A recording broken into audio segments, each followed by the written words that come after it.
عليكم. هبدا من جديد ان شاء الله في ان انا اعمل فيديوهات جديده على قناتي الجديده، لان قناتي القديمه اتحذفت.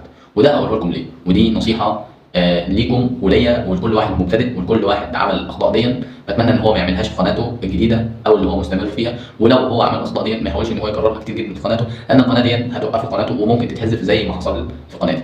وده اول فيديو ان شاء الله يعني بصوره في القناه الجديده اللي انا الحمد لله 0 مشتركين، لكن حضراتكم ان شاء الله باذن الله هتدعموني، وفيديوهاتي ان شاء الله واستمراريتي معاكم ودعمكم ليا ونشاطنا المستمر والافاده اللي انا بقدمها لحضراتكم او احنا بنستفيد من بعض ايه، ده اللي احنا نتماشى عليه ايه مع بعض، وده اللي هيكون مستقبلنا مع بعض. فاتمنى من حضراتكم يعني تسمعوا كويس اللي انا هقوله واللي احنا هنمشي عليه مع بعض، سواء انت قديم او جديد او لسه مبتدئ او بتفكر تعمل قناه على اليوتيوب او بتفكر تمشي صح على اليوتيوب عشان تكسب. وده مش بقول لك اعمل كده بالظبط، انا بقول لك ما تغلطش الغلط اللي انا وقعت فيه، وده كان سبب